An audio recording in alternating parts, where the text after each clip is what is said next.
Hello, all you lovely listeners. It's Ryan. And before today's show, I want to give a quick shout out to another content creator. You can find him on Twitter at JDTV22. He's also making excellent content over on YouTube.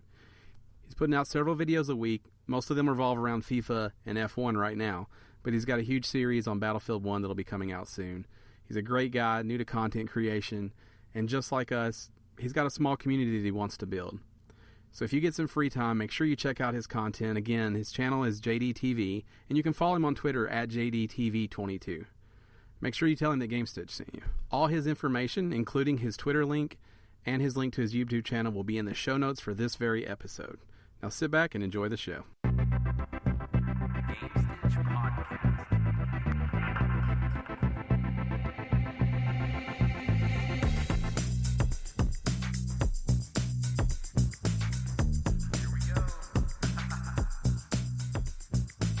Welcome to episode 198 of the official Gamestitch Podcast. I'm Ryan Walton. As always, I'm joined by Dan Reamer. Thanks for And he's having back. me. He's back. Matt Bowden. Thanks for having me. Thanks We for missed having you. us. Thanks. Yeah, it was weird to be off last Did you week. say we missed him? Yes. Oh, Yeah. okay. We can go with that. I'm starting out All right. with a real positive vibe. I'm going to have to ask you not to mess it up. Oh, we did miss you, Matt. This podcast is rainbows Thanks, and guys. butterflies. That's right. And you are the brightest shining star of it, Matt. Well, thank you. I'm going to assume you were talking to me, even though you said Matt at the end. Okay. I was being 'Cause I'm positive not- towards Matt because he wasn't here last week and we missed him. We did Yeah. miss him. Thanks. Matt, we missed you. I've heard. Welcome. It's another day. It's yeah. I don't know. I just want to say welcome. It's another glorious day here at So the it's- Gamestitch Studios. It's chilly here. Yeah. There's going to be a lot of story time for me this week, but one thing last night, my car has a warning when the temperature drops low enough that says warning, black ice possible. Mm-hmm. So we're making our last trip from Nashville to Chattanooga to finish up this move. I've got about 900 pounds of comic books in the back of my car, and we're coming down Mont Eagle, which is like, it's not straight up and down, but it's pretty steep, right? You don't want to get going too fast. And like halfway down, as I'm letting the car coast, I just get this warning. I see the temperature drop to below 40, and I get this warning. Caution, black ice possible. I kind of freak out a little bit, like my asshole puckers up just a little bit, because it's been a long day. We just came from the Pens game where they lost to the Preds. Ate some shit food, did all that, had our last hurrah in Nashville. And then my asshole puckers up just a little bit because I'm like, fucking black ice on a mountain. What am I going to do about this? And then there was no Crash. black ice. I was a little let down. Didn't see anything. Not even like. So you kind of Nothing. had your two sides fighting. It was your like angelic side was like, oh, I really don't want bad things to happen to me. You want that adventure though. But your other, your devil side, your id was like, fuck that, drive fast and take chances.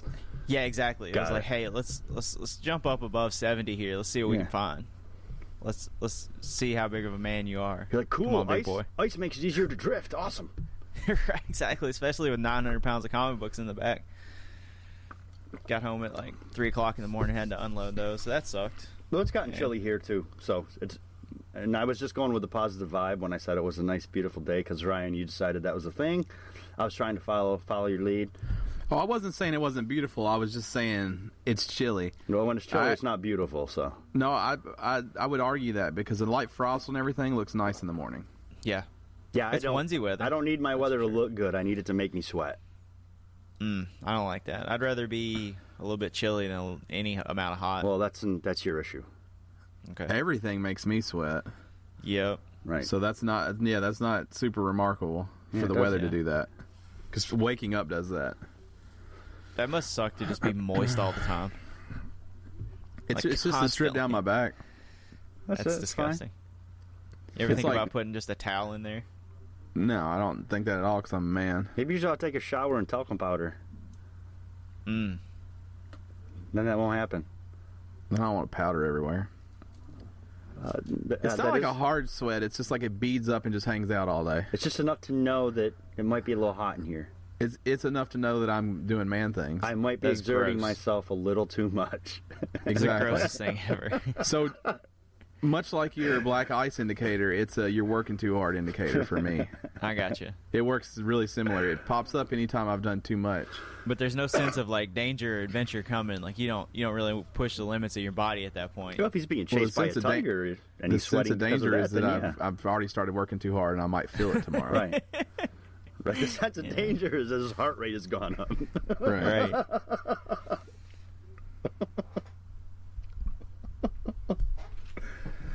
So Matt, in all this busyness this week, all the moving and black ice indicators and hockey games and shit food, did you play anything? No. I just turned my PlayStation 4 on for the first time this morning. And I have 2K17 fired up, WWE. I got to play it for about 3 or 4 hours the day before we started the move. Okay. Or I guess the day before we finished up packing. The game was coming out back on the 17th or whatever it was, that Tuesday. And we had packed almost everything else in the old apartment. And I was like holding out on the studio, which is where the PlayStation 4 is. I still had like my TV on the wall and all that stuff. So it arrived, and that night we had some shit to do. I didn't get to turn it on. The next night I carved out, 3 or 4 hours. I stayed up way too late to play it. But I only had like 2 days of work left, so I didn't give a shit. And I got to get it in and mess around with it a little bit. It's definitely, it's like every year. It's a refinement on the previous year. There's a lot that's fantastic and new, and I'm having a lot of fun with it this morning before we started the show. So I'm sure by next week I will have put quite a bit of hours into it. I'll have a little bit better feel, but I mean, it's that thing of it feels familiar with all the new bells and whistles. And my next question for you is, I know you were talking about it. Battlefield 1 came out on Friday. I know that neither Ryan or myself picked it up because we're not all that interested. It looks good, but not really our style of game. But I know you are usually a Battlefield guy. Did you pick it up? I haven't picked up anything except for a couple extra hours of sleep where I can. It's with the move, I haven't had time to even think about going to a GameStop or a Best Buy or anything like that. Are you planning on it? I mean, I don't know. I don't know if this soon. Like this move, pretty much drained me financially. Okay. To make a 100-mile move between movers and moving trucks and buying out the lease in Nashville and then paying for everything on the house here. It's one of those things. Like this is probably the first year in a long time where waiting till Christmas is like a legit thing for me. Like if I want some games other than The Last Guardian, I will probably have to wait and see if anybody gets them for me around the first of the year. Not that that's a bad thing, because usually what happens in the year with me, like buying up games and never finishing them, is they all come out around holiday. I buy them all up, and then I never finish them, or I never go back to them because of that like option paralysis that you get. You open the drawer, there's 1,000 fucking games in it. You don't know what to play, and you feel guilty about not playing all of them, so you just put in whatever's familiar, which is usually WWE for me. Gotcha. Fair enough. But I do want it. It does look fantastic. If anybody out there is playing that wants to buy a copy for me, go ahead. I'll give you my address. Just hit me up on Twitter. Or just put your address on Twitter. Yeah. And your phone number. Yeah. Okay. While you're at it. I mean, if you DM me on Twitter because you're No. trying to send me a free video game as a gift, like as a housewarming gift, you can believe I'll give you that. No, Don't just post DM it. it. Put it. Fuck that. Yeah. Put it. Just put it in. I mean, what are you hiding? Hashtag I mean, I'll go nice get- address. I'll get a post office box if it's going to come to that. But I mean, you this know. is a transparent podcast, though. Right. Right. It's not that transparent. I mean, I see that. Yeah. Now. Yeah. You, Now. I guess you've showed us. Right. Right. What about you, Ryan? I've just been living in the virtual reality. Yeah. Virtual world. Yeah. So I platinum Job Simulator, the easiest platinum on PS4. Ever? It's ever. Like It's 12 of all games? Listen, it's 12 trophies. They're all gold. And when you pop the 12th trophy, you get the platinum. So it's 13 trophies, 12 gold and 1 platinum, which is insanity. Is there anything crazy you have to do, or are they all pretty much through playing through the course of the game? So you get half of them for playing through the game, and you get the other half for doing something special in each level. Okay. I did all but one of those things naturally without ever even looking at the trophy list. So basically, when I finished playing, there was one trophy that I didn't have. Gotcha. And it's something I thought about doing but didn't actually do on the very first stage that I played. And I don't know for what reason I didn't do it, because it was... I don't want to ruin it for anybody, but yeah, there's a task that you have, and I was like, man, I'm going to do this to everything in this cubicle, and then I ended up not doing it. So one of those things is what you have to do. But yeah, that game was awesome, and I think I'll go back. Whenever you finish the last level, you get they're like Game Genie cartridges, because that's how you start these. You put them in, you put a cartridge in an actual thing and pull a lever. So now you get Game Genies that change things in there, and you plug the cartridge into that and then put it in. So there is some replay value there. I still think it's a good game to show off to people when you're trying to show them VR, because the grabbing and the touching and throwing and stuff works really well in that game. So I platinumed that. I played more VR Worlds. I finished London Heist. It's short. It's all right. It's pretty cool. I caught a gun out of the air. It felt right. You caught one out of the air? Yeah, so it's got multiple endings. And there's a sequence where a gun comes flying over to you and you have to pick it up. Well, the first time I picked it up, that's what, I don't know. I was like, oh, fuck, there's a gun here. But the second time... the gun goes flying through the air just like the first time, but something in my mind was like, you can catch that fucker. Like, you don't even have to wait. It's in slow motion. Mm-hmm. Like, you don't have to wait for that to hit the ground, so I reached up and caught that thing, and it looked awesome. That's crazy. Yeah. Yep, that's it. Ryan Walton, the action hero. I was also murdered for the first time in VR. Oh. How does that feel? Real? Does it... Not real, but it's jarring. Disorienting, maybe? It's very quick. As soon as you're killed, they cut to black, and I think it's on purpose so that you don't freak out too much. Yeah, how weird would it be if they just let you lay there on the ground and bleed out? Well, slits your fucking throat. Is that how you died? What? Yeah. Oh. So he just jumps at you with a knife. He's like, and then he stabs you, and then it just cuts to black, and you're like, what the fuck happened? But it didn't feel like I didn't feel the need to scream. But it's jarring. You can't scream, your throat's cut. It would Right. take you out of the reality world, out of the VR world. I'll tell you, there's a scene where you smoke a cigar, and I felt the need to open my mouth when I was trying to smoke it. Repeatedly.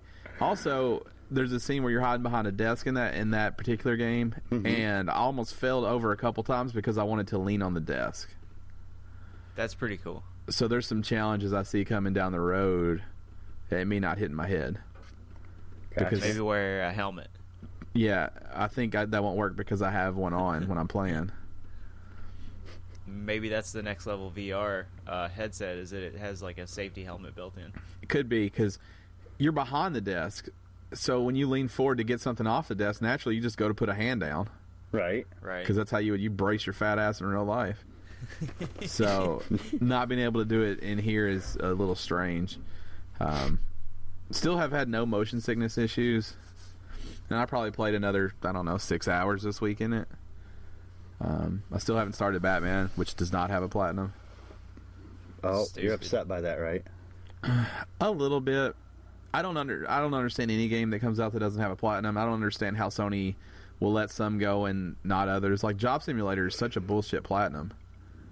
It's 12 trophies, which is crazy because, I got to get 150 trophies to platinum Rocket League. Right. And the concept isn't much deeper than Rocket League. So, for Batman not to have one, I assume the developers just didn't want to put one in.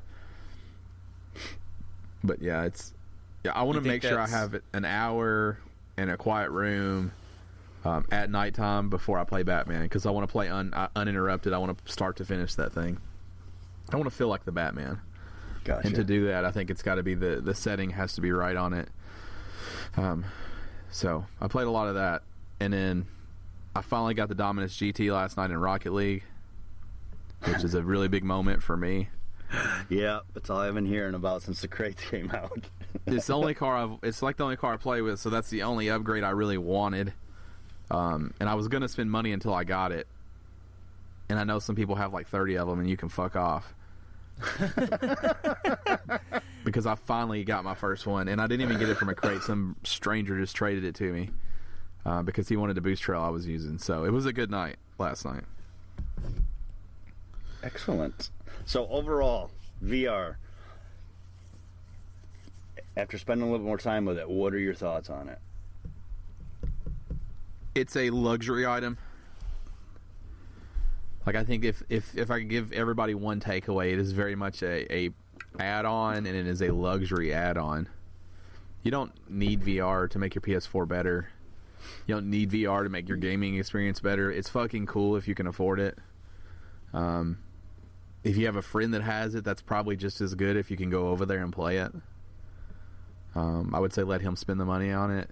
I really like it. I think it, I don't know how much promise it has for this generation, but I think, as VR 2 and 3 and 4, PSVR 4 and stuff like that start coming out and they start making real improvements on it, I think it's got a lot of staying power. I think it's well done. The games, for launch games, which are usually polished but not great, I think they're pretty damn fun. And, I enjoy watching people play VR as much as I do actually playing it. Right. It's a luxury item. It's like anything else. If you think you have money to blow on something you don't really need, I would put it behind just a normal video game. Like if you're saying I could get these 4 games or I can go buy VR, you should go get those 4 games.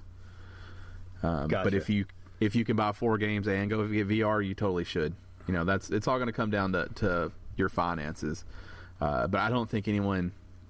I couldn't see myself regretting the purchase.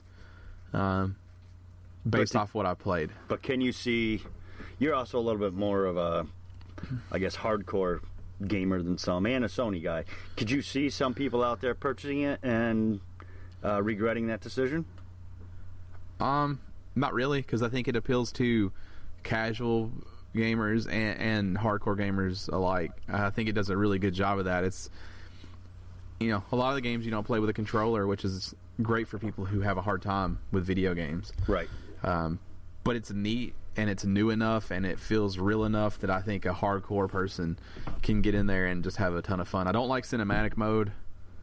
I don't think it's necessary. I don't think you'll want to be in there to play a regular game. I thought I would use that more than I do, but I don't know if it's holding the headset up or it's your eye strain. I mean, you get tired after you play VR for a while. Like 45 minutes to an hour chunk is really perfect for that thing. So you're not going to get in there and play through Tomb Raider. That doesn't make any sense. Right. So that mode isn't very useful to me. What about just as a second screen? I mean, that's not a bad use for it. What do you mean? Like if somebody else, because if you're correct me if I'm wrong here. Cinematic mode, the TV can be used for something else. It doesn't have to be viewing what you're viewing. It can, but again, I don't think you want to play for hours though. Oh yeah, I agree. But if you needed to finish up a level and somebody had to watch the football game, you 100%. Definitely could switch that over. Yeah. Yeah. The other cool thing is you can just play VR. You can point your camera anywhere in the fucking room and get in front of it, and you can just play while somebody watches TV. That's cool. Yeah. Your headphones need to be loud. And you need to make sure the TV isn't too loud because it'll break it for you. But if you get your headphones right and you make sure the room itself isn't too loud, I mean, you can totally turn that thing to not right in front of your TV, so you're not in the way, and you can sit over there in the corner and race, or fry up an egg or whatever it is you're doing, be the Batman. So for that, I think it works good. I'm the Batman every night, just so you guys know. Yeah, but when you put the gloves on, apparently it really feels like you're the Batman. But I really am the Batman. I'll let you know, because I never feel like the Batman. I am the Batman. I am the goddamn Batman. By next week, I will have played it. So I'll let you know. I'm just kind of pacing myself on the VR stuff because I don't want to spend more yet. I want to buy more games, but so I don't want to use up what you've got too quickly. Right. Because I wonder how much I'll go back to Job Simulator now that I got that platinum. Because I beat all the levels. I tried both Game Genies. It's fun, but I think I've probably done, Because I didn't just beat a level and move on. Like, I beat a level and then played around after I finished for 30 minutes on each one. Yeah. So it's kind of like, I don't know how much more is left there for me. I'll be curious to see like what replay value is like on a game in VR. Like once the effect of it has worn off, that's one of my biggest concerns. Is because it's so like the experience is the experience, even in a game, right? Even in a game like Eve Valkyrie, like how long before you really don't want to play? See, I think games like that have a much better chance. Riggs, Eve, Battlezone, things like Batman, VR Worlds, you know, these things probably don't have much replay value at all. Right. Once you finish them, I think Eve is a legitimate game. I think legitimate game is the wrong term.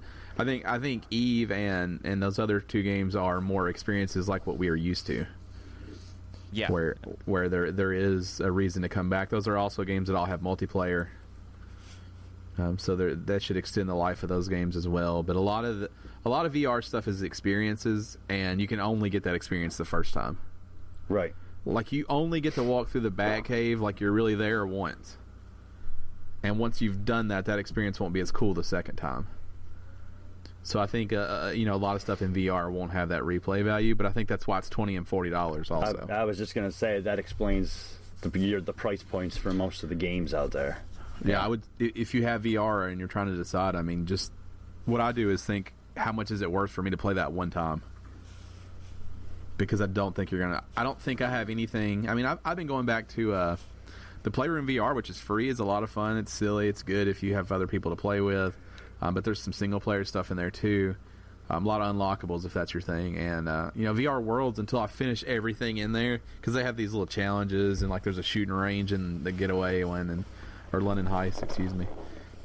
There's fun stuff to do once you beat it, but I think once you've really done that, like, you can go back down in the dive cage and just look around. But once you've done a lot of those things, you're probably not going to go back. Right. So that's another one that, when you finish it, it's probably gone. But I think until that point, you'll play it pretty steady.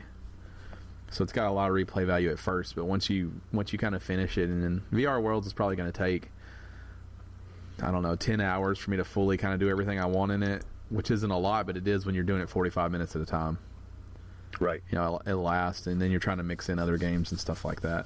I still want Super Hypercube too, and I think I might pick up that one. But it's $30 or something like that too. I don't know. Cool.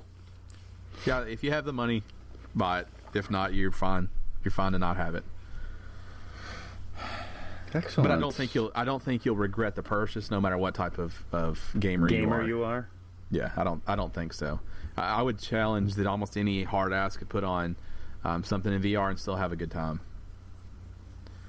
Drive Club is the game that seems to be making people the most sick, though. Really? Yeah, I've read that like everywhere.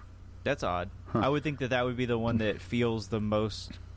I don't know what it feels the most real, like it doesn't affect you as much. That might be why it's affecting you so much.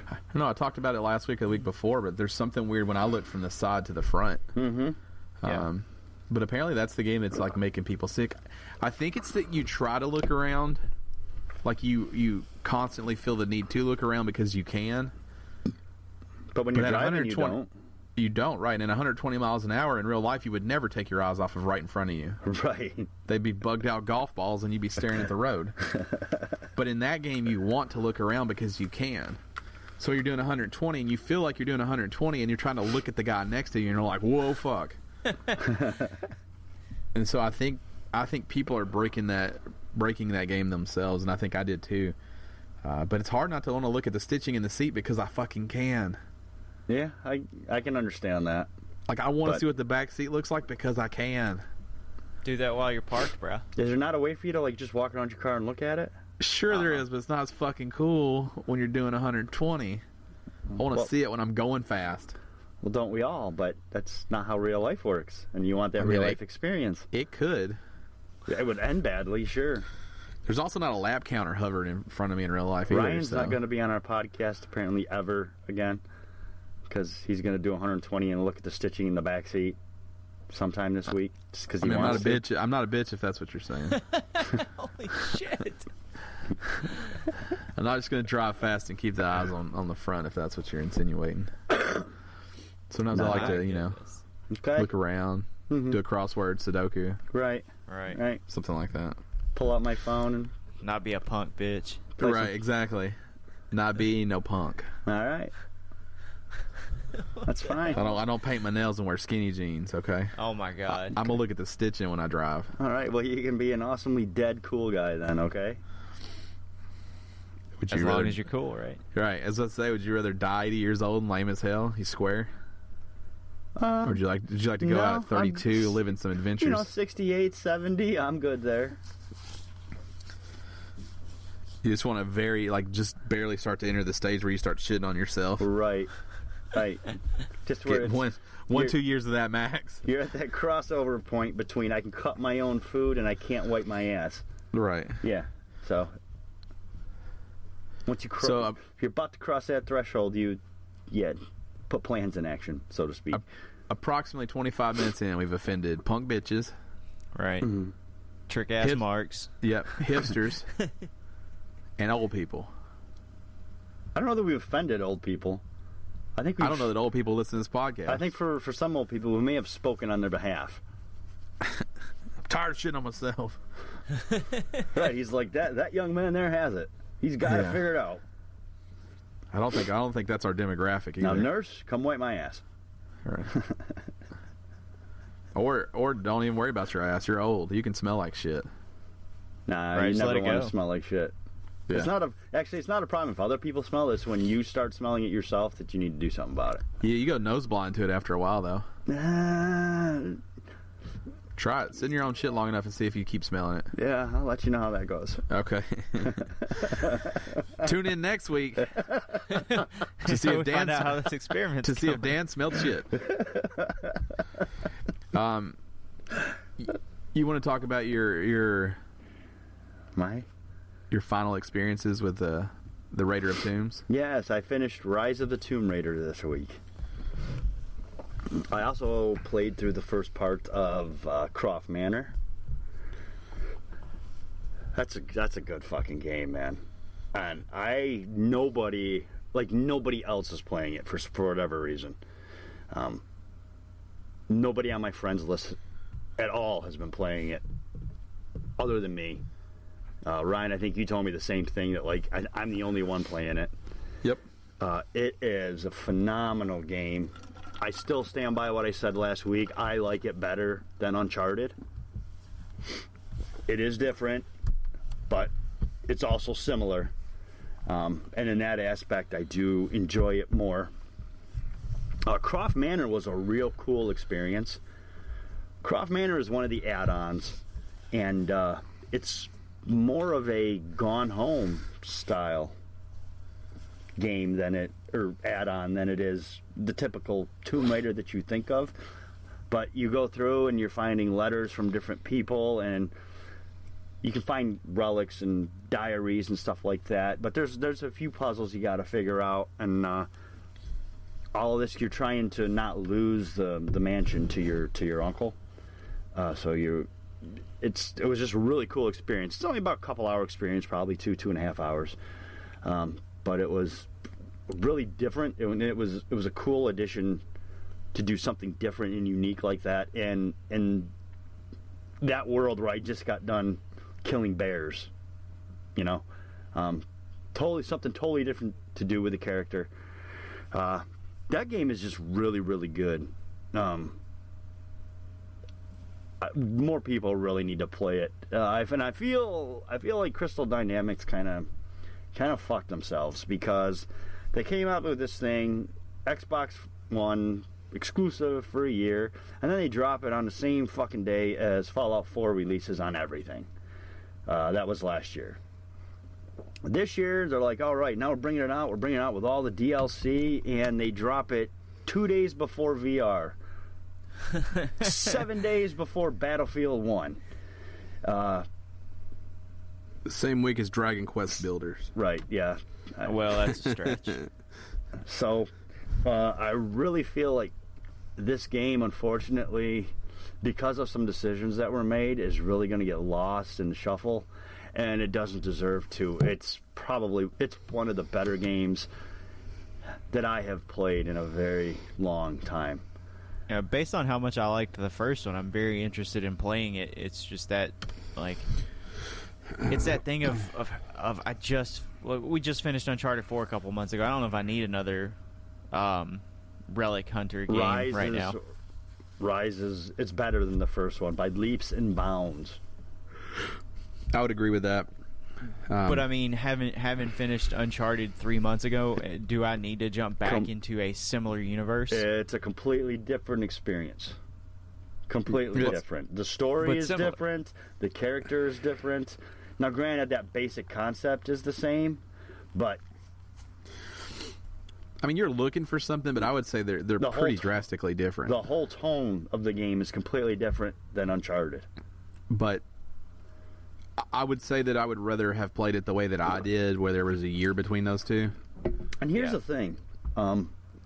Here's one of the bigger differences I've found. I thought about it more this week between the Tomb Raider universe and the Uncharted universe. The Uncharted universe has great... it's got those great cutscenes and those great action sequences, but I never... Even though Nate comes across as an everyman, I never actually feel like he's in danger. Or that he's not going to make it through. Okay, and that's not necessarily true when I was playing as Laura. I really felt like this might not happen. So, and I don't know if it's just me, or if that's a reality. But that's one of the major differences between the two games. Is obviously, yes, you know that she's gonna make it. But the way things are staged and that you're not sure that what she needs to do is going to happen. Whereas with Nate Drake, I never feel that. I always feel like, you're just going to breeze through to the end of the game. I kind of get that. Like, even Nate Drake's pitfalls, like, you don't really... You're just kind of like, oh, okay, here comes another one. Here comes another one. Like, you almost can guess where they're coming. Where with the first Tomb Raider, you did get those, like... moments of, like, take a breath, and you're still looking over your shoulder like, what the hell's about to happen? Oh, shit, oh, shit, oh, shit, oh, shit. Yeah. Oh. Yeah, so, Rise is a great game. Rise of the Tomb Raider is a great game. If you haven't played it and you're even a little bit interested, if you like the first one, if you like any of the Tomb Raider games, I say go pick it up, man. Pick it up and go for it and play the shit out of it. I would agree, but we got to move on. It's a big week. Yeah, we got a lot going on this week. Big fat girthy week. Big fat pow that we just have. Breaking skin. Nice. I like this. Yeah, so big girthy week, and I think probably the biggest thing, the Nintendo Switch is a thing. Formerly the NX. Yes, it is. Formerly the Wii U 2. It was never the Wii U 2. I mean, it was in my heart. It was in our head, but... It was in my heart. In your heart? Mm-hmm. In my heart. The Nintendo Switch. It is what we thought it was. Mm-hmm. It's a home, and I say we as in the world. Yeah. It is a home, mobile, handheld, hybrid type thingy. The name pretty much tells you everything it does. Right. You are can able to switch it the way you play. And so they released a short teaser trailer, reveal trailer, whatever you want to call it. It's very well done. The most striking thing for me is there's no children in this entire trailer. Right. It's all teenagers and adults. Even in showing like Legend of Zelda and stuff like that, they really try to give you this idea that they're getting away from children's gaming, like, or the idea that that Nintendo makes games for kids. Right. Right, so I mean, it's all millennials. It's all like pretty people. Like there's no fat slobs playing it. Like it's all pretty people, and there's like a guy that's all his dog wants is to go to the park, and he's like, "Fuck it, I'm too busy playing Zelda." Right. But don't worry, I'll take you to the park and turn you loose so you can bite random strangers while I play. Right. Yeah. Exactly. So that's the noise it makes. If you take that and then you also snap when you do it, that's kind of the noise it makes. It's a very Matt, why are you hitching your horse? He's switching his Nintendo Switch. Oh, was that what it's doing? I'm switching between the modes. Should they have called it the Switch Click? just to really prove what you're doing. They need to patent the name that it makes. Yeah. Right. The switch, the clicking switch sound that a console makes when attached or detached. The old switcheroo. So it looks like a Kindle Fire. If you stuck two really small, round, updated NES controllers on the side. They are removable. You can play in a lot of different ways. Those controllers are called Joy-Cons. They are teensy. Yeah, if you got big, meaty American hands. I believe that stands for Controllers of Joy. Yeah, Joy-Cons. You know, though, I think I've seen lots of people saying Joy-Con controllers, Really? which could be Joy Controller controllers. Yeah, and I don't know. Doesn't do it from. Yeah, it doesn't have. Quite I don't know what the con ring. stands for. So, anyways, Convention. you have the actual Switch, which is the tablet portion of the Switch. That's the actual unit. The processing power is in that unit, the bulk of it. The Joy-Cons attached to the side. Now, you can play with them attached like a tablet. You can play with them separate onto like a controller add-on, in which they snap in to form like a Pro Controller style thing. Now, do you think that is like a piece of plastic? Yes. No, it has nothing in it. I don't know about that, but I think it's very simple. Because the controllers seem to work, like the Joy-Con seem to work separated, like Wii controllers. And no matter what you snap them onto, they seem to work the same way. So I'm curious as to whether or not that piece of plastic will be like $50. I don't think it'll be that expensive. And then they have the Switch Pro Controller. So you can play with that, or you can also play with the Joy-Cons without the controller piece. You can just hold them. Just one in each hand. Almost like two Wii remotes.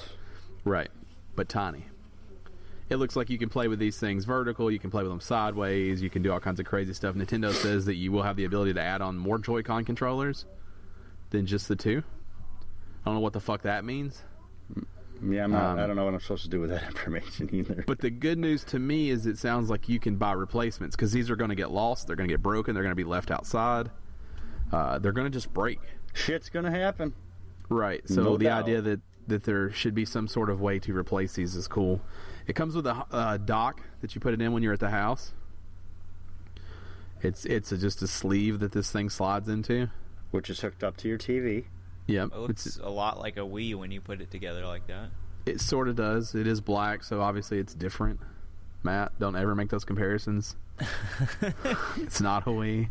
I mean, they made black Wii's, that's all I'm saying. I don't This know thing that it takes- looks like a Wii. I think it's a Matt got a thing. similar form factor. Because it's mostly a square. Yeah. Because it's a rectangle. Jesus Christ. Come on. So By your logic, my PS4 kind of looks like a Wii because it's black and mostly rectangle. if you stand it vertical, he's not wrong. So they have said that this will take a cartridge. It's called a game card. And that also means that this will not take physical 3DS or GameCube or Wii U games. Because it doesn't have a disc drive and it doesn't have a slot that takes 3DS games. So physically, it's not backwards compatible. Right, and that's the verbiage they've used, is physically it's not, which tells me there might be some hope for digital. So they let's go to the games. They play Skyrim, a lot of Skyrim. A lot of Skyrim. Too much, some might say. Like you? It's the only game they show full screen. I don't know if that's running on a NX/Switch, or if it's I don't know what that's from. Simulated. It doesn't say simulated on the video, so It also doesn't say it's running on a Switch either, does it? it doesn't. You're right. Right. So I don't know about that. They show off Zelda. That's where it opens at. Looks Breath good. of Life or whatever. Breath Yeah. of So Fire, that so Breath of those Life. images are all simulated. But I will say, if you watch them play in the park, there is a noticeable difference in frame rate, even in a simulated image. And I assume that that's on purpose for Nintendo's part, just so people don't think it's going to run as well as it did inside. Right. They have said a bulk of your bulk of your power is in the system itself, but that makes me believe that box is doing more than just a pass through for HDMI out. And they show off a new Mario game. It looks like Mario 64, which is awesome. Maybe this is finally the Mario 128 everybody's been waiting for. It looks like a legit 3D world, and it looks really good. It almost looks like it's set in some sort of Samba de Amigo village, which is odd. Like Latin influence. Yeah, unless they're partnering with Sega to pull in some of those environments. But it looks really good. They show off Splatoon. Mm-hmm. I don't know if it's a new one or... Yeah, you said that you've seen some places that the hairstyles are different. I've seen some places who have mentioned that the hairstyles are not available in the Splatoon that is available now on the Wii U. Whether there's any, water to be held in that, I don't know. But I have seen some places that have, and I'm not talking Reddit, I'm talking, this is just observations of writers who covered the Nintendo Switch at some different websites. Well, every gamer out there knows Nintendo loves to sell you the same thing. Right. So it would not be that crazy for them to sell Splatoon Switch Edition. Yeah, or just, have a little bit of DLC bump. Yeah, that would be, well, the disc isn't going to work, so I don't know how. Right. My guess is...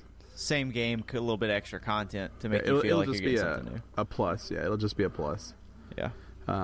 They also show a Mario Kart. Same thing. This certainly looks like a different Mario Kart, but I guess it could be achieved through an upgrade. You do have 2 power-up slots that you can switch between, which is not something that has happened. And you're playing. One of them is playing as Boo, which is not a selectable character. Yeah. So whatever they're playing there is at least different than the version that is currently out. Right. They're also playing in a car on what looks like a curtain rod attached to a headrest. Yeah, it attaches to the headrest and hangs out. Right. Me and Matt decided it was called the Decapitator. Yeah, right. Because that's clearly meant to kill you. Because that's what'll happen if that Volkswagen van they're in has any kind of head-on collision. Yeah. If that Touareg comes to a sudden stop. Right. Dude, it's so strange. It is like a steel rod that shoots across that they slide their tablet in, and they're sitting way too close to the front. They're in the middle. There's no way that they're properly buckled. They're all lean forward. Yeah, they're dying if anything happens. Right. And that trailer also does a weird thing of hey, look, you can do this thing you're doing in real life, but in fake life also. We're gonna go drive go-karts, so let's play Mario Kart while we're going to play Mario Kart. Right. Right. We're you just going can't to do get that. enough. And these dudes get real sweaty playing hardcore street basketball, and then immediately go sit down and play 2K17. Right, or what looks like 2K17. There's some basketball game anyway. Well, it's apparently 2K.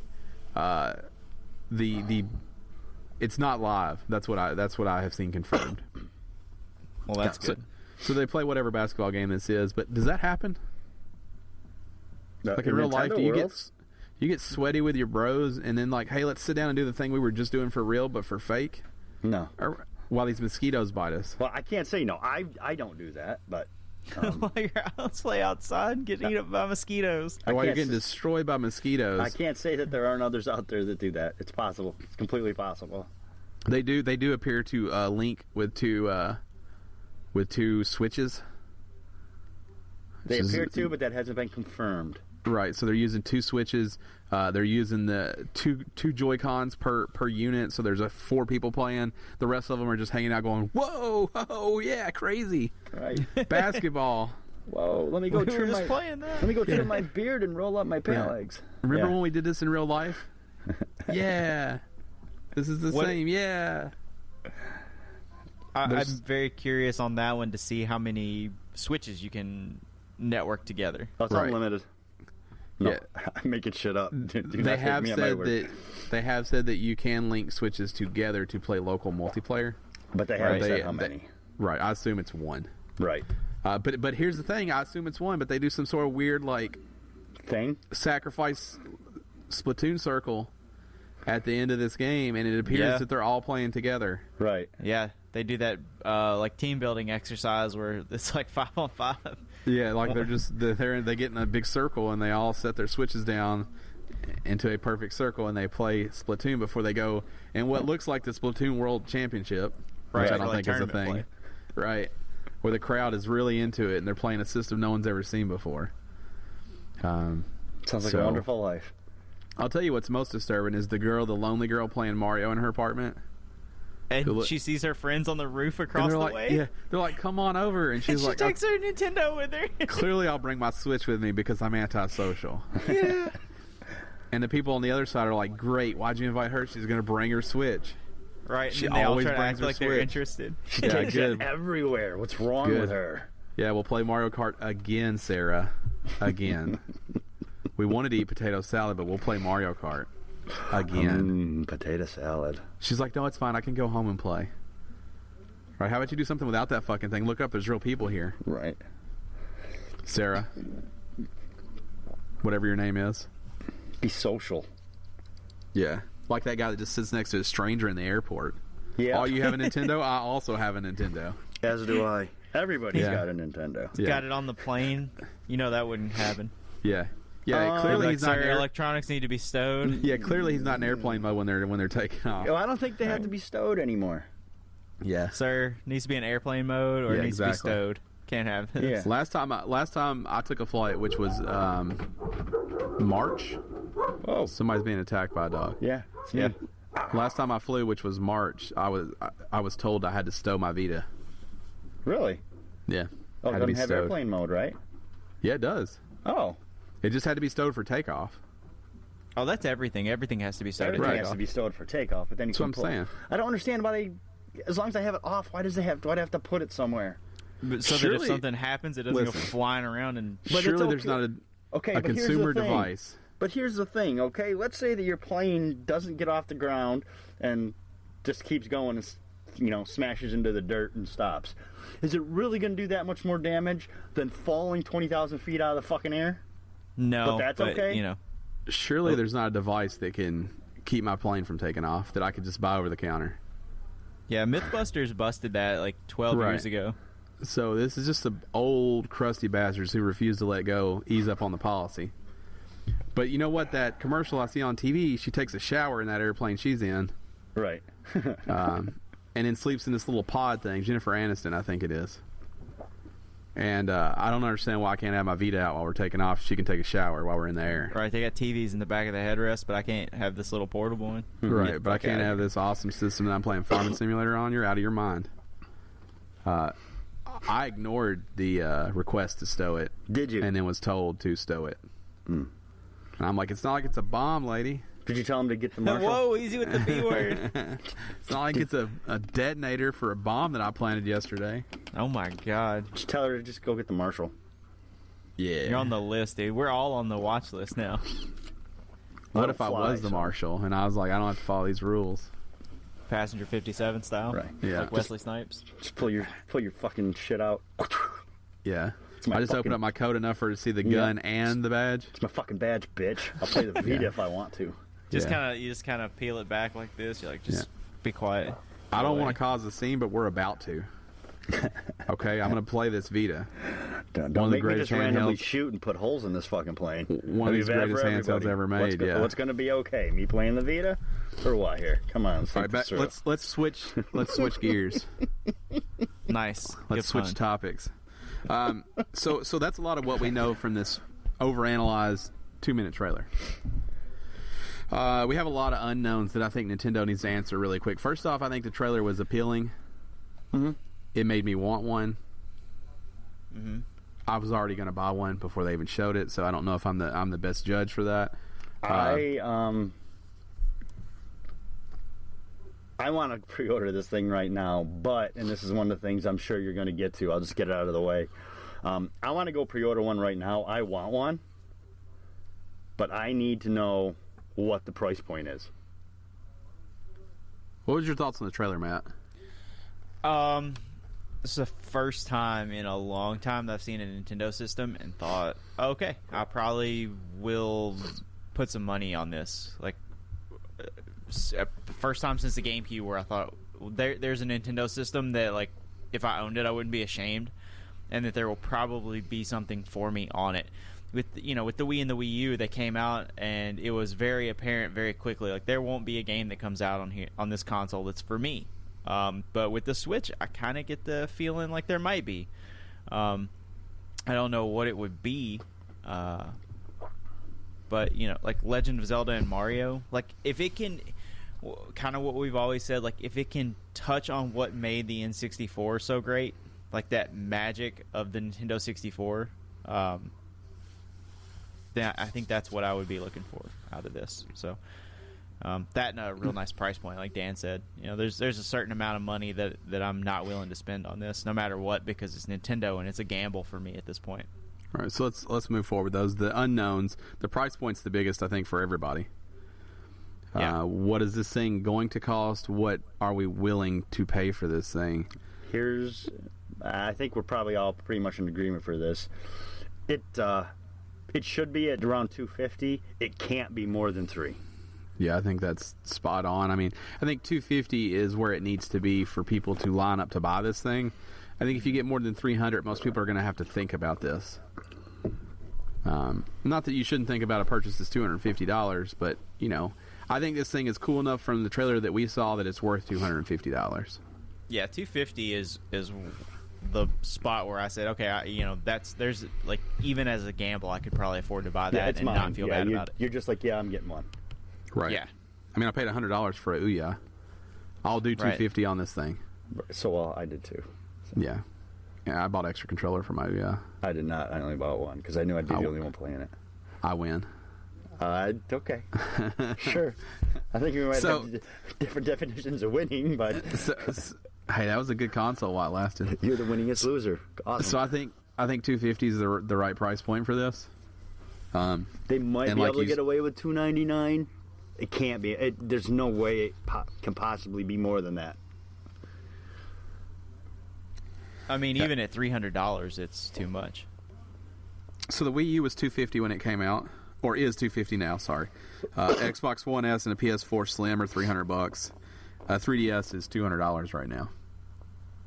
So they have got to stay somewhere in that range. They cannot. I don't think they can cost more than a PS4. No, I don't think they can either. If they had been established already, it'd be one thing, but they are trying to come up out of a downswing, so they have to have it priced right. And so graphically, I think it's going to hit somewhere between a PS3 and a PS4, or an Xbox One, Xbox 360 and Xbox One. I don't think it's going to compete with current gen.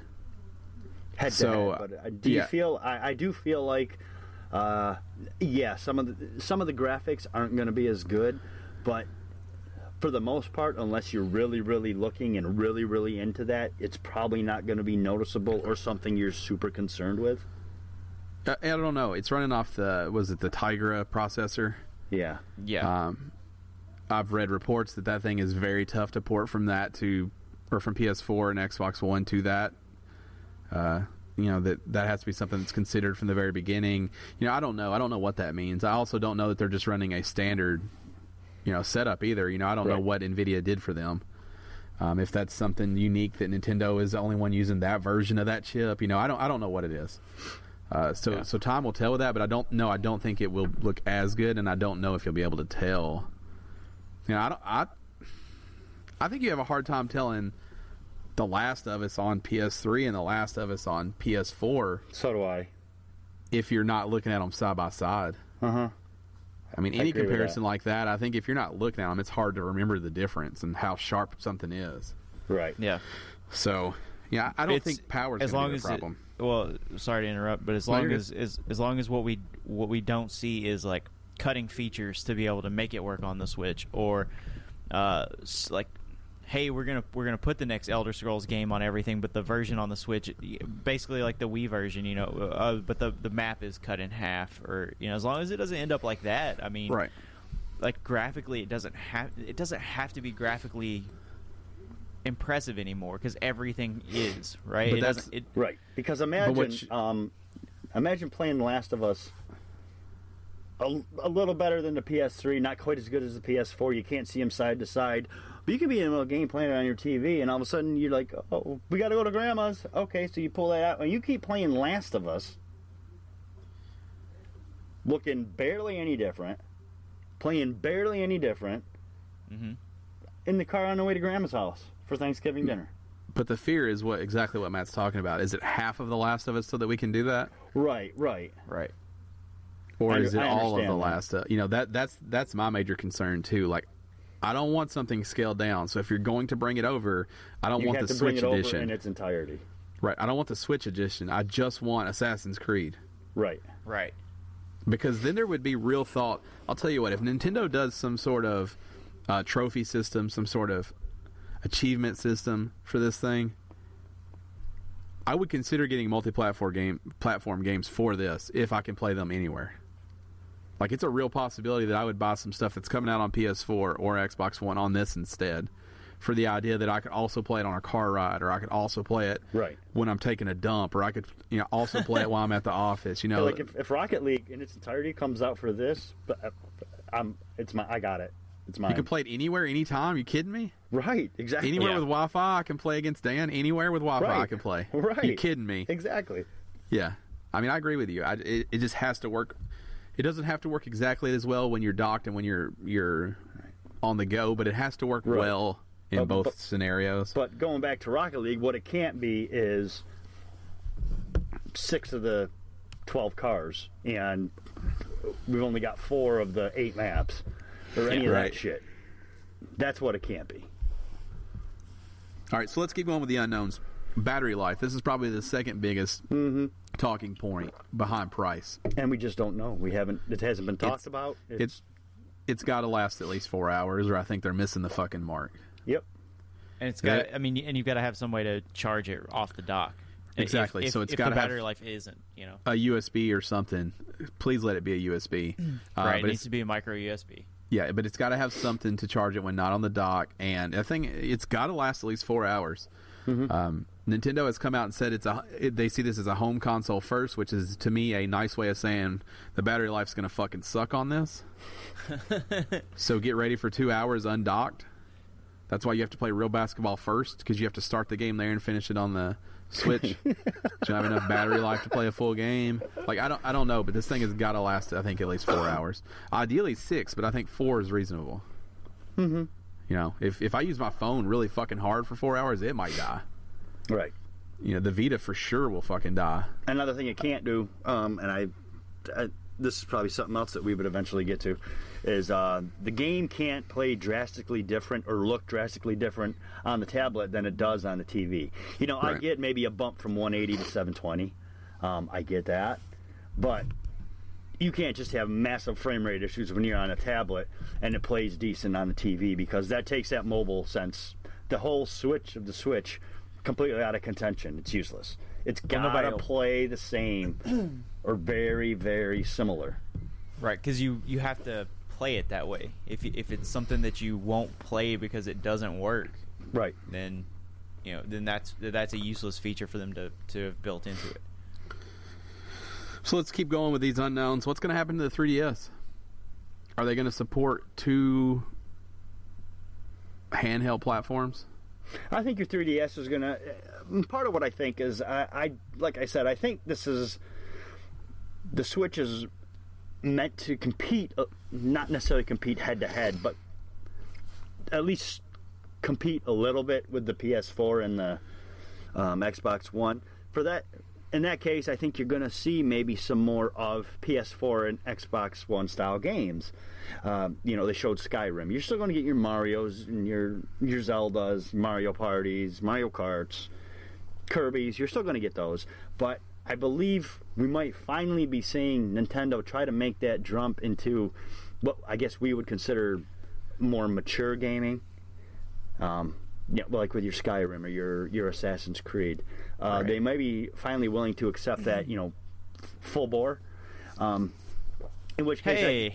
all right, wide open, full bore. I like that. In which case, I think that leaves your 3DS open for the original... it's a cheaper option, so they may continue to gear that one a little bit more towards children with your, My Little Cooking Show and My Little Pony and Power Rangers. I'm not familiar with My Little Cooking Show. What's that? I'm not familiar with My Little Cooking Show. Whatever. Mama not familiar with that. Is it Cooking Mama? Is that what it is? Yeah, that's a thing. That's the one I was thinking of. Yeah. I'm not familiar with My Little Cooking Show. Well, it's in Touch development. Edition. It's in development now, bitch. Yeah, right here in my head. I disagree. I think that the 3DS will wind down. I think it needs to wind down because I think everybody in Nintendo needs to make good Switch games. I don't think you need to split your hardworking find developers. Like, you need to make good Switch games because the Switch cannot fail, or you're going to be a publisher. So I think you have to stop the 3DS. I don't think they're going to kill it. Like, oh, it's done. I think it's going to wind down. They'll still produce them. I mean, the thing is, fucking everywhere. But I think you're going to see first-party support start to fall off for that. Third parties will support it for 5 more years probably. But I think so do you think that they have to keep the 3DS alive just in case the Switch fails? Yeah, that's why I think they don't kill it, but I think they just stop making games for the most part for and it. And they pretty much rely completely on third party. They keep making the hardware because it's easy, it's cheap. They've got it down to a science now. Yeah, I don't think they come out and say it's dead, but I think it coexists in a world where it's second fiddle for sure. I think it has to, because I think if you're not using all those resources that you have to make Switch games, then you're not giving the Switch the love it needs, because it really can't fail. Like, you can't let this fail. And they know that. I mean, they don't understand a lot, but they understand that this has to hit hard. But they were in the same situation with the Wii, and they made it work. Mm-hmm. Let's keep moving on. How's it going to handle multiple users? We won't know this until we understand how the network works, but does that mean I'll be able to go over to Matt's house and log into his Switch and play my games on his, or is it going to be locked to the system like everything else Nintendo does? We won't know this. Probably this is one of the last things that will come out for the system. You'll know battery life, and you'll know price, and you'll know that stuff before you know stuff like this, my guess is. Yeah. So it had a big thump when it came out. People are excited about it. Now is the best time to give all the bad news. They don't need to do what Vita did and wait till the last minute to tell you memory cards are $100 for this thing. Right. Good God, yeah. Because then it comes out with a bad taste in your mouth. They need to right now say, hey, here's all the shitty things about it, so that when March rolls around, everybody's just excited again. Right. Yeah. Because then it gives them another 6 months, 5 months to keep talking about the good shit. They already got the bad shit out of the way. Yep. No reason to mention it again. Knowing Nintendo, they'll let you know a week before about all the bad shit. Is it cross-buy with the Wii U? Again, we won't know until we know how the network works. What we do know is it does not support physical media because there's no way to put it in there. Yep. So, that's one of the few things we know for sure. Touch and motion controls. It's a tablet. One would assume that it has touch, but nobody in that video touches it. True. Yep. Oddly enough. Right. For the 3DS to work, for Wii U to work digitally, then that would have to have some sort of touch. Mm-hmm. I'm perfectly fine with it not having touch. I actually prefer it not have touch. Motion stuff really can go to hell because I'm trying to play it on an airplane or in a car. I don't want to be waving and waggling around. Right. That's a good way to get thrown off the plane. That's a good way for you not to sit beside me for sure. Right. What the fuck are you doing? Well, you got to switch. Get out of here. Were you switching? One of them switchers? Is that what they're going to call them? You're going to go old man on them? Yeah. Just hipsters and switchers. Yeah, you one of them switchers? You play the fancy game thing in front of me? Some sort of cocky piece of shit? Wow. You wear the skinny jeans? No, you've got an what opinion, is it? Why do you hate skinny jeans so much? I can't figure it out. Because you can't wear them. I hate everything about them. No, when you have man thighs, you can't wear them. That's what you're saying. When you're, I don't like the look. I don't like the look of them. Like, what are you trying to do? What are you showing off? Your fine ankles? Yeah, what are you saying by wearing those? That when your pants are that tight, everybody's shoes look fucking goofy because they look too fucking big. Everybody's, even when you're wearing the appropriate size shoe, when I can see all of your shoe, your fucking feet look weird. Yeah, I just know. A bunch of people with weird looking feet walking around now. I might as well walk around in a pair of fucking leggings. Yeah, that's what it looks like. It looks like denim leggings, which sound terrible. Sound like they chafe, sound like they rub where I don't want them to. Right, I like a little bit of room. I don't need my my balls in a fucking group hug. Right. Wow. But I see a guy wearing some skinny jeans and some fucking shoes, and I'm like, man, what are those boats on your feet? When they're probably fine if he just had jeans covering the front part of that shoe. He's probably got size 5 foot. He's got smallest feet known to man. It looks like he's got a couple of battleships on his strapped to his legs though, and he's walking on them skinny jeans. Yeah, why? Yeah, dude, why did you step in fucking logs? What the fuck? Yeah, did you whittle those out, you piece of shit? I hate skinny jeans. I don't like them either. Clearly. Just go vape, put your skinny jeans on, and go talk about how cool everything used to be before other people knew about it. Go vape. You assholes. Right. Yeah, people that wear skinny jeans are the only people that vape. That's confirmed. Dan, don't speak up here. Don't speak up here, I said. I don't think that's confirmed. Will the Wii U peripherals work with the Nintendo Switch? Hopefully not. I've got to believe not. I know everybody's got a lot of those, and you'd like them to work, but we can only hope that not. Seeing a lot of people saying, we hope the GameCube controller they made for it works. It's USB. Here's what I'll say, is that system's like fucking 10 years old, 15 years old. Get the fuck over it, GameCube people. I know that's how you like to play Smash Bros. Right. I don't care. Get over it. Hopefully it won't work either. Is this going to be an entertainment box? It's going to be the Xbox One of Nintendo Switches. The one device to rule them all. It's going to have the Netflix, the Hulus, the Amazon Primes. Sure as fuck better. I kind of think it has to. Yeah. Yeah. My toothbrush has it built in, so it'd be a shame for that not to have it built in. Right. No reason for it not to be built in either. Right.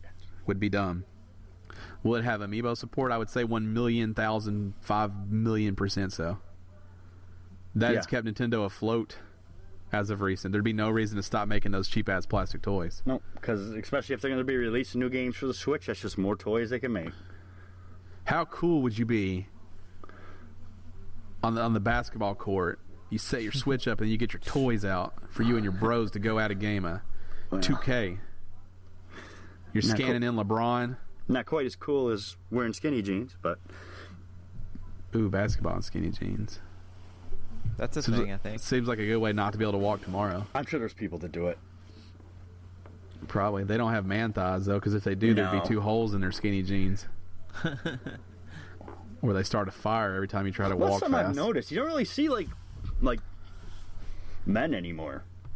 Like, even the people with beards, they're like 130 pounds soaking wet. Well, I see what you're saying. You're saying everyone that's not us isn't a man. Yeah. I agree with that. No, I agree with it. Having seen a lot of people recently, I'm going to say he's right. Like, what the fuck are you doing letting us all down?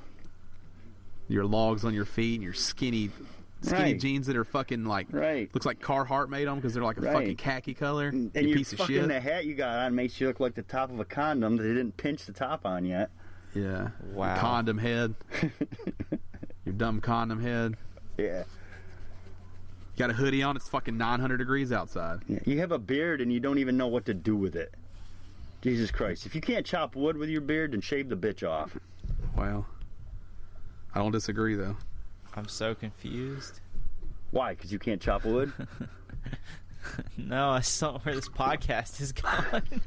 This is our Switch coverage. We're in some weird territory. No, this is all about the Switch still. And don't be a sissy. Right. Which they go hand in hand. Because you're going to get some looks when you're out there playing the Switch. What you have to do is immediately go get a log and an axe out of your car.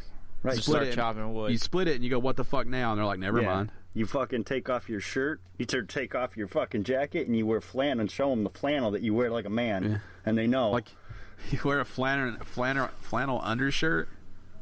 That'd be a hot mess. That'd be a wet mess. What if you're a girl that likes to play Nintendo, though? You don't have anything to prove. You still wear flannel. Ladies are still ladies, but men are also ladies. You understand? They don't have anything to prove. Right. They're doing I'm it right. So confused. Right. He's saying guys now wear skinny jeans and shave their arms. It's unacceptable. Is it?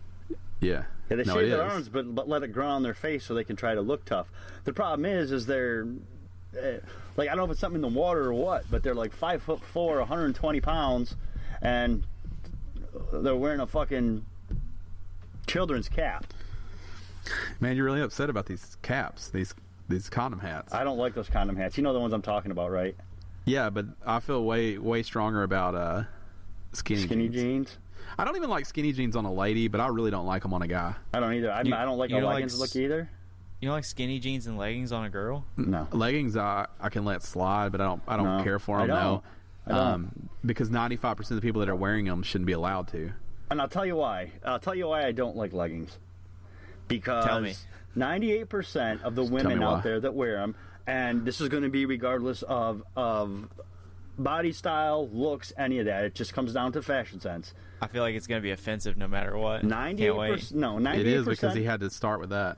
Right. 98%. No, because if I didn't Just throw out finish that the thought. This disclaimer, podcast's going long. 98% of the people that wear them out there always wear the shirts too short. And that That's looks your problem with them? ridiculous. Short shirts is your problem with them? Yeah, I didn't see it going there. It looks ridiculous. You see things that you should only see when you have established a relationship with that person. That's my problem. Like, there's Right. lumps and things, places that they don't go. Right. Right. And it doesn't, yeah. And that's also regardless of body type, because some people are just built funny. I'm built funny. You're right. So I don't want to see you in a pair of leggings. I mean, I can say that. or skinny jeans for that matter. He Which are wears skinny essentially jeans leggings because for men. he wears Why skinny did- jeans because he's real defensive about them today. Why do you assume that I wear skinny jeans? Because you're like, 'Cause what's you're the a problem with hipster? them? I mean, they're not that bad. You wear one of them condom hats too, don't you? Plus, you keep leaning away to take a hit from the vape. And you got a condom hat on right now. Right, you got it. That's it. When is it going to come out? All we know is March 2017. That's it. That's where we're at. I don't know. Could be today. Could be tomorrow. No, it couldn't be. It's March. It'll be March. We don't have a specific date though. March 15th. We don't know that. Heard it here first, folks. That's probably like a Thursday. That ain't happening. That's Thursday, March 15th. I don't know if it's Thursday. Also or not. known as Switch Day. Or Day of the Switchers. Either's acceptable. Day of the Switch. You know who else doesn't know what to think? Investors. No fucking clue. So that Nintendo said, hey, tomorrow we're going to announce the Switch. We didn't call it that. They're going to announce the NX. Stock prices shot up. Everybody was like, oh, holy fuck. They showed it off, and stock prices went right back to where they were. Because people were like, I don't know if anybody wants that. Maybe they do. Maybe they don't. They'll shoot up again right before it comes out. I mean, it's a legitimate concern. I'll shoot up tonight. I mean, there's a lot of shooting up and down. Shooting up. Shoot up right now. Wow. Yeah. Do you do that right in your arm or between your toes? I can't tell you where I do it because then you'll look for the marks. No, if it's directly in your eyeball, it doesn't leave a mark. Wow. I think people don't shoot up in their eye. They do. I don't think that's true. Get the fuck out of here. I'm going to continue to think it's not true no matter what you tell me. So there's a whole lot we don't know about the Switch still, but we're a lot closer than we were. We've seen it. That's true. Some people held a green simulated version of that when they made this video. So we're getting there. We're getting close. You think they held the actual Switch or they just held a green piece of wood? Yeah, just painted piece of plastic, probably. A Probably 7 3D printed. I'm going to say it 7 wasn't inch. wood. Because Really? I want it to be a piece of just a 1/4 inch piece of pine that they I painted know, but you had to green. pay a lot. You would have had to pay one person a lot of money to whittle that. No, not if they're just holding a green square. It's Nintendo. I don't understand why you think they wouldn't do that. What's Yeah, the or most extravagant way they can waste their money? Right. We can't let people see it before. Now, to their credit, a lot of people worked on this and the name didn't leak. Right. Yeah. So that's impressive. I guess. It is. They You probably like the name? did, and people were like, eh. You're pretty quiet over there today, Matt. What's going on with you? He's playing some fucking game while he should be paying attention to this podcast. I've been up. Pisses me off. Was up too much yesterday. Got home at 3 o'clock. Did not sleep very well. Got up to do this show. It's just gonna be a sleepy day for me. It's fine. I'll Have be you been all right. playing video games during this podcast? I play video games every week during the podcast, dude. You're a piece of shit. Go chop some fucking wood, pansy. He can't with his sissy beard and his skinny jeans. It's not the only thing that was shown off this week. No, some more big news. In any normal week, this next story would dominate the headlines in any week. But it, We've waited years for this. But for some reason, Nintendo wasn't having it. no. But the teaser for Red Dead Redemption 2 came out. Yeah. I don't like the way they showed this off, I don't like the name. but We don't they know that they that's released the name. That's not a final name. I don't. No, think. that's the name. That's The name. Is that Yeah. what it is? It is Oh, Red Dead shit. Redemption 2. So they showed off a blurry image, then they showed off a little clearer, more zoomed in blurry image, and then they showed off the trailer. Yeah. the They got me trailer, rock hard with the teasers. Trailer doesn't really tell you much. no. So I agree. I like a 2-day cycle though. I think they should show off the blurry image. The next day they should hit with the clean image and the trailer. Right, because everybody knew what it was on the first day. It was a letdown. It was like 40 seconds long, and they like had this big stream event. Like, we're going to be on Twitch. You're going to watch it here first. It was like fucking less than a minute long. They went live. They played that trailer, and they got immediately off. And it's important to note there was no gameplay. No, most of it's actually environmental stuff. I mean, it was like Grand Theft Auto 5's teaser trailer, which is like stuff that happens in the environment without the main characters. It looks super pretty. Only one line of dialogue. So that doesn't tell us too much about it. We didn't see John. We don't know if he's in here. We don't know what it is. A lot of people say it's a prequel.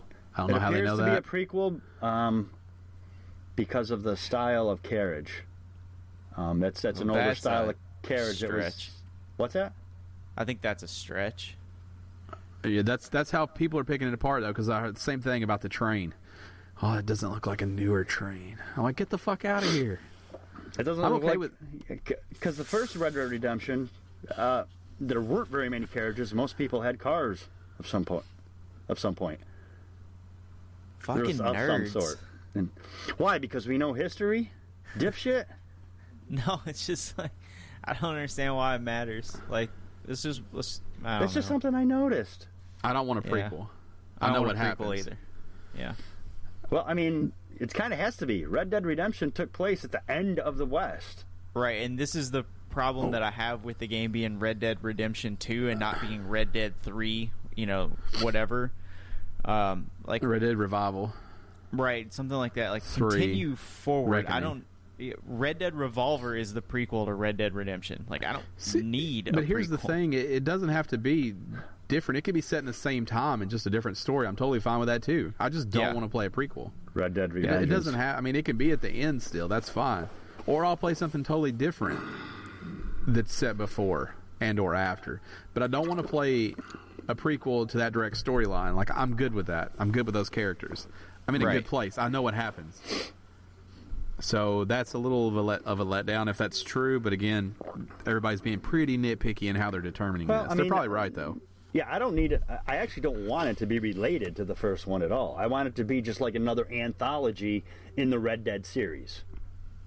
Different characters, different time, all that is fine. Same similar concept. Kind of like the Grand Theft Autos. They all take place in different times with different characters. To me, they're like an anthology series. But by calling it Red Dead Redemption, they automatically tie it to Red Dead Redemption in a way that, like, they can't separate it from that now. You can't call it Red Dead Redemption 2 and have it be the third game in the series and somehow have it be separate from the story that they just told in the last game. Like, it's good. Well, it has to be tethered to it. I think since they're in charge, they can do whatever they want, but... I mean, unless they're just going to pretend like Red Dead Revolver never happened. I mean, they could just take it like a Grand Theft Auto. They call them 1, 2, 3, 4, 5, 6. One has nothing to do with the other. They could do that. Right. And I think it's okay to pretend Red Dead Revolver didn't happen either. Like, I think that's fine also. Mm-hmm. But whatever turn they take here is going to determine what happens with this series. Right. And I think it's weird if you just decide to make 2 games for this one, but then go back to making 1 for all the rest, or 3 here and 1 there. Like, I don't like rebooting trilogies and doing 2 games for this and only 1 for just fucking decide what you want to do. Right, and if it's a prequel, like if they're going to do a retcon for Red Dead Revolver, right? Like, they're going to pretend that never happened, and Red Dead Redemption 2 is going to replace Red Dead Revolver. Like, why call it Red Dead Redemption 2? Like, why place it after that? Like, in this, just call it something else. Like, call it like Red Dead Revolver. And well, GTA 5 takes place after, or they're just like an anthology. They're just, I think the names, Red Dead Redemption, Grand Theft Auto, they're supposed to spark in you a certain idea of what that game's going to be about. Red Dead Redemption is going to be set in the West. Is going to be a Western setting. It's going to be open sandbox set in the Western setting. But the Grand Theft Auto games don't revolve around the same character every game. So if you change the number, that's fine. Even if you go back and forth to the same city, you're scooping up different characters. But we don't know that the Red Deads do either. Well, but what I'm saying is Red Dead Revolver and Red Dead Redemption already happened in the same universe. So if you... to call it Red Dead Redemption 2... But that doesn't mean they're directly related. Well, based on the way that they've titled their games, it does. It ties them together. I think you're confusing yourself. The series is Red Dead. The subset that is the story is Revolver and then Redemption. So if it were just another game in the universe, it would be Red Dead whatever. It'd be the third Red Dead Revenge, Red Dead whatever, right?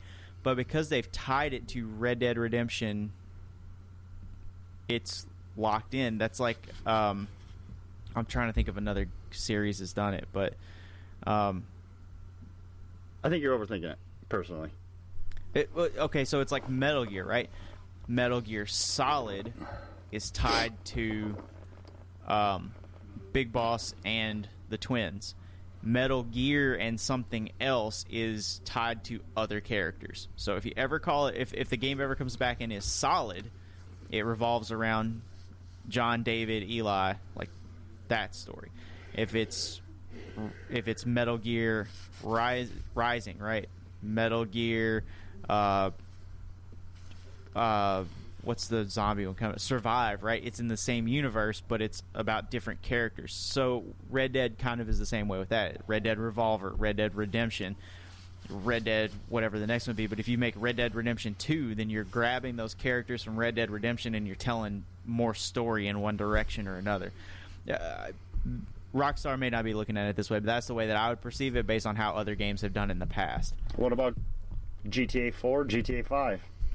It's Grand Theft Auto. It's the same universe, but because you've upped the number, the games don't have to be relative to the characters. It's the same universe, but it's a new story. But if you had like Grand Theft Auto 4, Lost in the Dam, Grand Theft Auto 4, like all these extra DLCs that came out, Ballad of Gay Tony, those are all like in the same, like you interact with the same characters through those DLCs, right? Even if it's just in passing, like those characters are still like a part of each other. But as soon as you go, like if you go back to Grand Theft Auto 3, Liberty City is like you're following a different character. He doesn't intersect with anybody else from Grand Theft Auto 4. Like it's not. He's saying you wouldn't call it Vice City 2. Right. Unless it's going to revolve around those characters. Right. If it was Vice City 2, it would be the exact same characters coming back for a brand new story, but still in the Grand Theft Auto universe. Right. Yeah, okay. I think they do lock themselves into having to either break what they've done previous to this, or they have to carry on with a storyline that I don't think most people are that interested in. So I do think that is a concern. I don't care that I don't like the name. Like, that's fine. I'm fine with Red Dead Redemption 2, 3, 4, 5, 6. That's fine. But if they do that, I want them to follow the Grand Theft Auto mold of just telling me a different story each time. Yeah, that's what I need to. I don't need to know any more about John Marston. Yeah, I'm done with him. Or his son. Right. So then it should be Red Dead 3. Red Dead, whatever Red Dead 3 titled is. If you don't want to know about John Marston, it should be Red Dead something else. No, they can forget about Revolver and just start making this Red Dead 2, 3, 4, 5, 6, 7. They can do that, but it has to start now. Because now if you did a first game, but then you did a second game, then you did a sequel to the second game that wasn't a tie-in, like wasn't a answer to the third game, like it gets weird now. Because now you're saying the first one didn't really matter because we're continuing the story of the second one. Right. I think the key is to forget about Revolver. Revolver was something they tried. Hopefully they'll tell us forget about Revolver and just expect Grand Theft Auto out of this. Or hopefully they'll tell us, hey, the story was longer than what you got, so we want to tell it, but we're telling it out of order. It's all fucked up. Make it a new game. Yeah, it's already fucked up because of calling it Red Dead Redemption 2. It's already fucked up. Make it a new game. Not if they're trying to get on the Grand Theft Auto cycle. It's fine. Yeah, I think they had a good thing, like RDR, right? That's the game, Red Dead, and they changed the last R, and that gives you what number you're on. But what do I know, man? I don't make $1 billion in 2 weeks by selling a game about killing hookers. So they've also said that it will have an online component. They did go ahead and scoop up the name Red Dead Online for this game again. So, I mean, I don't know what kind of online component this will have, if the whole game will be like persistent online universe, or if you're going to have to jump back and forth like Grand Theft Auto. But clearly something that made them $500 million, they're going to incorporate into this game also. Right. So I'll tell you though, if I can build a compound You're If I in. can upgrade horses and put cattle there, and I'm in. I know This is- you are. It's kind of like Farming Simulator, but I can also shoot people in the face. I'm 100% I saw that new in. Farming Simulator trailer. It looks real good. God damn, it comes out next week, and I cannot wait. No, I actually it popped into my mind like I probably get that. Yeah, it looks awesome. Yeah, it does. I can't wait for that. I know Dan's excited too. There's a new U.S. map, so that's something to think about. You like farming in America? You like feeding the people here? I do. Yeah, rock hard talking about it. Yeah, I do. I mean, if you don't, I've said it before. If you don't like vegetables, I guess you don't have to get it. I like some leafy greens here and there, though. Okay. Not enough. Tuesday See comes what I out did there? Tuesday. Comes out Tuesday. Okay. Farming Simulator You can be sure to 2017. Tell me all about it, because although They I have a prefer clip. you don't, but I'm sure you will. Oh yeah, I'm going to talk in length next week about it. I know you are. In length. I know you are. Another announcement came out to coincide with this Red Dead from Sony. They are pleased to announce that PS4 players will get first access to online content in the vast open world of Red Dead Redemption 2. True. So they're getting DLC first. Great. Yeah. Yep. Does that matter anymore? Does anybody give a shit about that? Yeah, I know people get bent out of shape about Destiny stuff when it was coming to Yeah. PS4 first. I know people get a little pissy about what's the one everybody's having to wait for on Xbox One? Fallout 4. People are getting butthurt about that, having to wait for that to come to PS4. I mean, people care. You're hardcore. I don't care. But you're hardcore care. So if you care and you want to play Red Dead 2 and you want shit first, you got to get a PS4. That's right. Mm-hmm. And those This are next really story. the major stories those for are our this big week. stories. This next, one more that we'll touch on briefly. I Okay. don't think this is a major story. Some people might, but it's all going to depend on how you fall on this. The Screen Actors Guild, I think is how that should be said, and the American Federation of Television and Radio Artists have gone on strike for video games, for the Great. production of video games. So I'll just tell you basically what they want real quick. You guys can decide what you think. So right now they're getting roughly like $825 for a 4-hour session. That's the standard rate for voice acting for video games. They're asking, that's for 4 hours. They're asking for $900 and for the session to only last 2 hours because of the strain put on their voice by yelling, screaming, things like that. And they're asking for residuals when a game reaches a certain mark. So a bonus that they would receive at like 2 million copies, which most games don't reach that milestone. That's what they're asking for. The problem is that developers don't get that, artists don't get that, Right. writers don't get that. So they're Why on should the strike. voice actors? Right. Now this affects like 11 games I think currently in production, but it doesn't affect most of the things. 11 games Right. with everything that's coming out is almost nothing because Right. most of your voice actors for video games are not in either one of those. They're not in either of the guilds. So, but the difference is, on the flip side of that, a lot of the bigger names that most of you will know Right. are members of that. Jennifer Hale, Nolan North, Troy Baker. Yeah, those people will be affected. And we talked about it last night a little bit. Dan and I did. I don't know that this is the best argument for them to have because I don't know that they have to have those big names. Right. I understand exactly. And But also, I don't. I Yeah. get that they want a break. That 4 hours is too long to just continually scream. I get that. It's a health issue. I don't know why you feel you deserve to go from $825 for 4 hours to $900 for 2. Why don't you keep your $825 and bump it down to 2 hours? Right, that's kind of what I think too. Like, let's not worry about the rate. We're used to paying that. But let's break it up differently. It is a strain on you. It is not good for you to scream for 4 hours. I totally agree with that. And you should get no royalties or residuals because no one else that's involved in any part of production of Right. the game gets that. Let me ask you this before we break it down. Does $825 for 4 hours sound really low? No, That sounds really low to me. It's low for the work that goes into it and the type of production they're working on. Yeah, that's low. A lot of times you'll find extras they pull off the street will get $500 to $600. Right. $825 for 4 hours on 2 months worth of work at 3 or 4 days a week. Like, I mean, it's not low if you're doing 2 games at a time. You go into the studio every day of the week. Well, I think it's not low if you say what you just said, but it is low if I can do everything I have to do in a day. Right. I mean, that's the thing, is you gotta have so much lined up too. Right. Is if you're a Nolan North, you know, if you're well known, sure, you're going to be making quite a bit of money. But if you're, you know, I don't know, if you're David Hayter and you do Solid Snake but you don't do anybody else, like you're gonna have to find another way to make your money. I don't mean to sound cutthroat about that, but like it is a cutthroat business. Audio and production, video production, anything like that, it's very cutthroat. You kind of have to either be the best so that you can do exclusively that, or you have to be a jack of all trades. You have to wear a lot of hats to be able to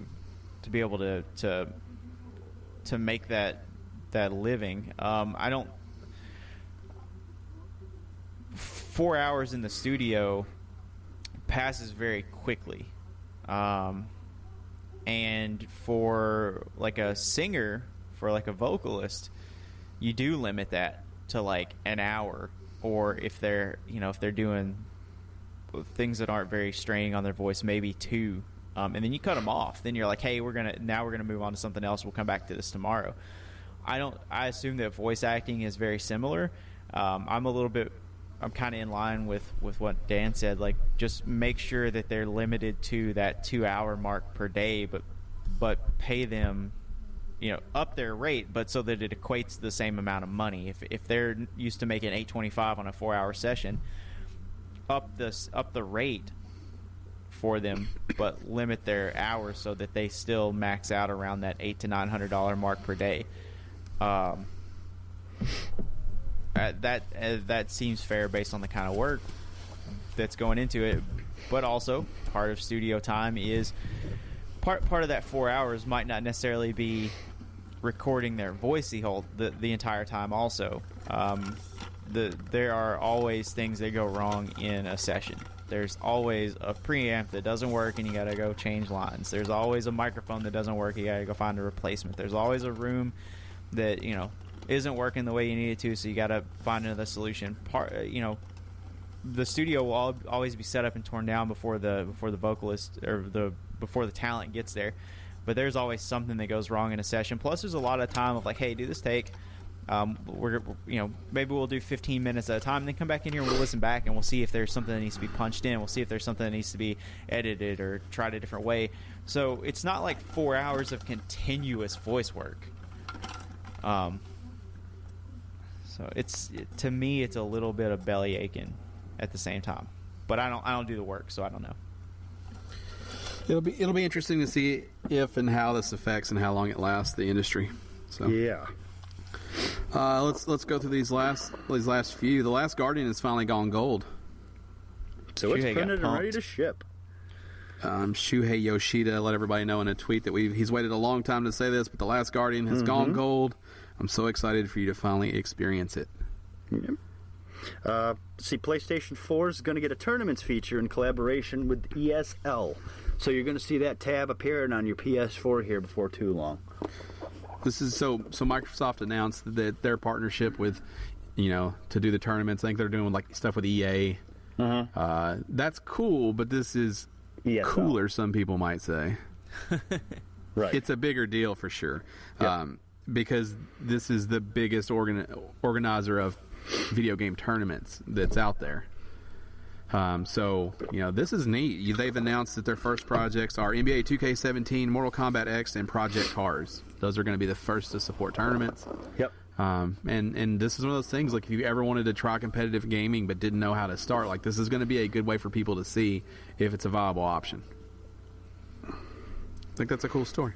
It is a very cool story. What games sold best in September 2016? Well, now we know.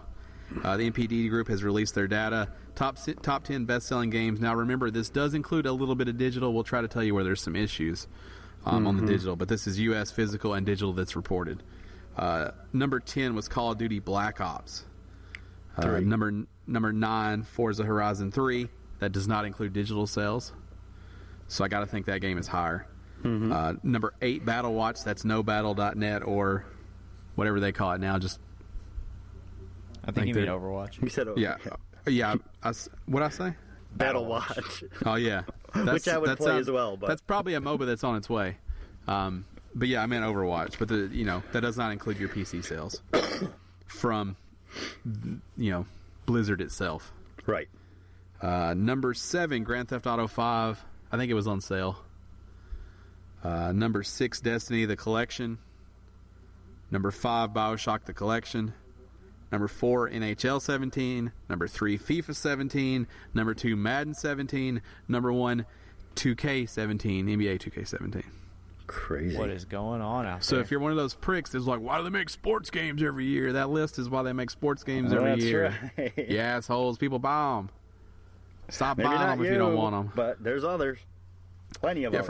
For everybody who wants to judge EA, they have 3 of the top 4 games. Yep. That's why they do it. Yeah.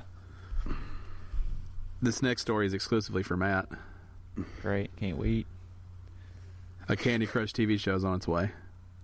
I was thinking to myself, if they don't put that out soon, I'm gonna cut an artery, I swear to God. CBS has announced it's working with Lionsgate and King/Activision to produce a game show based on the popular mobile game. What? Well, yeah, why wouldn't they? No whammy, no whammy. Big money. Right. Candy Crush. Crush that candy. They just give somebody a big fucking Jolly Rancher and a hammer. First one to get through it wins. I'm going to completely ignore this show when it comes out.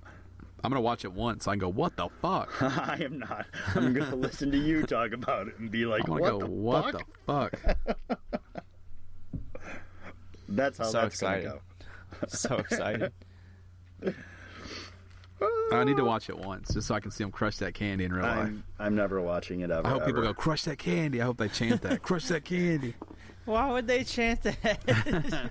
Because you're crushing candy. Crush that candy. No, yeah, I get why you might think that they would chant that, but they shouldn't.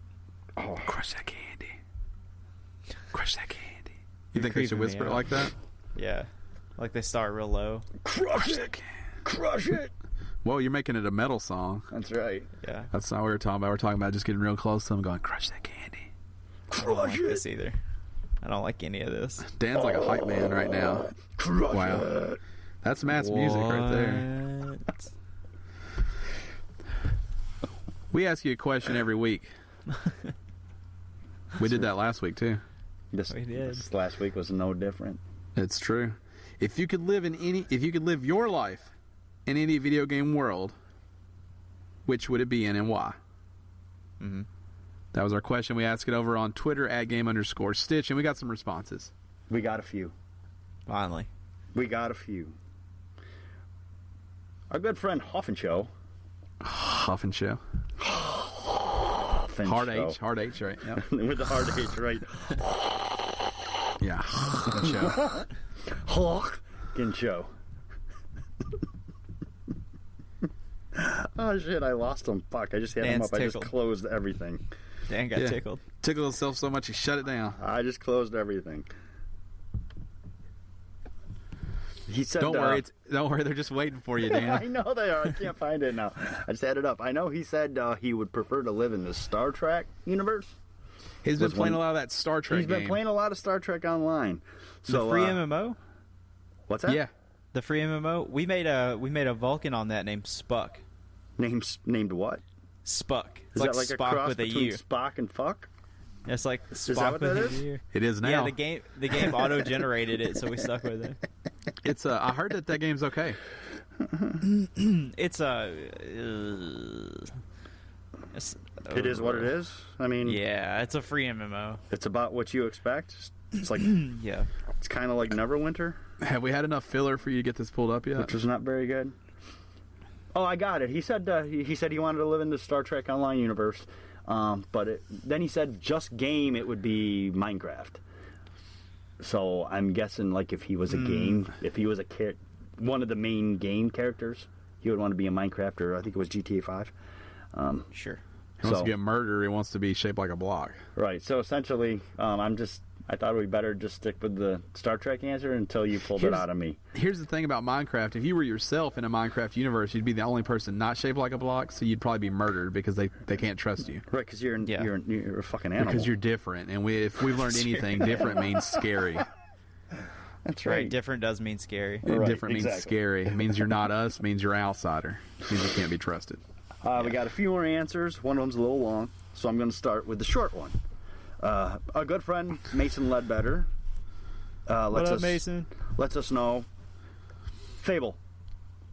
So I don't know if he didn't read the last part of the question, made a conscious choice not to answer the last part of the question, or if that's the answer for both parts of the question. Yeah, I think that's a yes. That's both answers. Right. Fable. Why? Because Fable. Fable. Yeah. So thank you, Mason. Our good friend Howard. We got a lot of good friends. We do. That's what they're called. That's anybody that's a listener. That's our good friends. The good friends. Well, they're the good ones. Yeah. You're in the good friends club. Probably could have scaled his answer back a little bit. Just saying. But, no, I like a big meaty answer. I don't mind a good meaty answer. You can't rail on a guy for not answering, then rail on a guy for answering, Dan. Right, I'm not. What do you want? What do you want? I'm not. What do you Big want? girthy mouthful. Tell them what you want, Dan. Tell It's them. all preference. You got them all listening right now. You just tell them because they're trying. I want you to want me. Okay. Fair enough. No, read the answer. Please stop and read the answer. Howard says, World of Warcraft for me. Azeroth, to be exact. The game takes you to exotic and desolate places. I mean, wow, not just the human race, but orcs, goblins, night elves, undead, pandas, trolls, blood elves, gnomes, dwarves. I mean, this list goes on. And having griffins fly you from place to place along with dragons, that would be awesome. And all the cities are just amazing. I would be able to ride on not only horses, but wolves, bears, headless horsemen's motorcycles, and other exotic mounts. And the great thing is, I haven't even tapped into the wonderful thing of treasure, seeking dungeon crawling, and most downright exploration. It would be amazing. So he kind of went on a sandbox rant for a second there. Here's what I'll say, though. Is how I played it out. You can ride a bear in real life. You can. Just mount that thing. You just walk it behind, slap its ass, and jump on its back. You can ride a wolf, too. Right. Oh, and a motorcycle. Wolf. You can't ride a motorcycle. I can confirm the motorcycle. The wolf, it'd have to be a big wolf, though. Or a small, like one of those new feminine men you're talking about. One of those skinny jeans wolf riding motherfuckers. One of those newfangled feminine men. That Yeah, one of them lady mans that ride the wolves around while they're vaping. So Howard was super excited about living in Azeroth. I'm not mad at that answer. Thanks for really listening to the question. I spent a lot of time in Azeroth. I get it. Yeah. Thank you, Howard. Thank you, Mason. Thank you, Hoffman Show. Yeah, if you have an answer for this week's question, since we just missed that one, you assholes, make sure you hit us up on email, podcast@gamestitch.com, on Twitter @game_stitch. If you're on Twitter, use the hashtag GSPQ. It lets us know that you're answering the question. Now, I want to know you guys' answer. Matt? The Last of Us. And it's not for the reason that you would think. You don't want a virus? Yeah, exactly. It's not that creepy stuff. It's quiet. There's not a bunch of bullshit anymore. It's just just kind of out in nature, right? Until you die, it is. Except for the Cordova virus, it's constantly after you.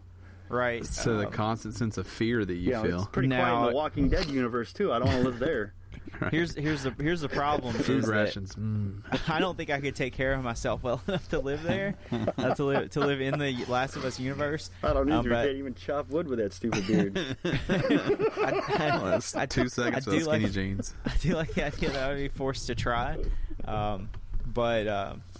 Yeah, that scene with the giraffes stands out in my mind so much in that game. Like, you don't get that experience in the normal world. You know, you go to the zoo, you see a giraffe, everybody goes, whatever, go home. But like, oh, it's a giraffe. Yeah, but like you see just it go to Africa, right? But you see it in that world, and it's rare and it's special. You know, you don't get things like that. Like in real life, you don't get that. To be real, there's a lot you got to give up to have those moments, though. I mean, I agree. Like I'm not saying anything wrong, but I'm just trying to answer your question as best I can. That's fair. That's fair. Yeah. How about you, Ryan? I like to live in the universe of Little Big Planet. I get that. so that if I needed something, I could just fucking make it. Make it. Yep. Oh, I don't like this job? Cool. I just made another office building that I now work in. Not a problem. My house is too small, just add it on. All I do is pull out this poppet. That seems all right. Also, there'd be weird, trippy danger everywhere, which would force me to be more adventurous, because I'd be like, oh, goddamn, it's a giant caterpillar. And you'd have to fight that. You'd have to jump on its face. Whoa, look at this giant paddle wheel. What do I do with this? Yeah. Yeah. I'm going to ride this big skateboard down this hill. Yeah, it seems all right. And you would like to live in the world of Mass Effect. Yes, I would. Thanks, Dan. You are. Thanks for always surprising us each and every week. I didn't ever see that coming. I didn't think that was the answer when the question came out. I like that universe. I like everything about that universe. What do you want me to say? You want me to make shit up to make you happy? You could want to live in that universe, toes, Dan. Yeah, edge of your seat kind of guy. I thought you might say the world of Alpha Protocol, your second favorite game of all time, or Wet, your third favorite game of all time. Oh my god, that would be cool. Because of Eliza Dushku? Yes. Great. He's secretly, and not so secretly, madly in love with her. I want to be her sidekick. I would be her sidekick in that game. By sidekick, you mean you want to have relations with her? No, that's not what I mean. I want to be her sidekick. Yeah, that's it. You're right. Just her sidekick. Just friends, strictly platonic. Yeah. That's how I roll. You just get dinner with her and listen to her man problems? Yeah, sure. I'll be friend zoned with her. That's fine. You know what they say. You can't get out. Like, if you go in, that's it. It's fine. Okay. I just get to be close to her. Please stop. Isn't that the argument for it? For being friend zoned? sometime better than no time, I guess, but it depends what you're after. It's time for my newest, or our newest, and my favorite segment. Also my newest segment, if you want to be technical. It's all mine. Yeah, mine. Gone but not forgotten. Where we reach back in our gaming past, we pull out some gem, some forgotten title that we love, and we tell you why you should love it and why we loved it. And it's Matt's turn this week. Yeah. This week, I'm not going to be going with a console game. I'm going to be going with an arcade cabinet. And I don't know if that's against the rules or not. There are no rules. All right, Fight Club. Last night at the Preds versus Pens, the house band played "Separate Ways" by Journey, and it's Ricky's one of her favorite songs because it's in the movie Tron. And it got me thinking about how fun and frustrating the Tron arcade machine is. The one with the four choice, the one with the four choice games. Yeah, yeah. Easily one of the most frustrating games ever. But what it really made me think of was the Journey arcade game. Have you guys played this? There's a Journey arcade game where it plays the like Aerosmith one. Yeah, there's a Journey one. Good. It's kind of it's kind of like Tron. Like there's different games. Like each game, you're trying to rescue a member of the band while it plays a MIDI version of like a Journey hit. So you might be playing there's like a Invaders style game where you're trying to like save Steve Perry from impending doom, and like there's one where you play as the bass player and you're trying to like. You shoot like notes from the bass to like blow up these blocks. It's important note: Steve Perry's the only person in Journey. That's true. You just save Steve Perry over and over?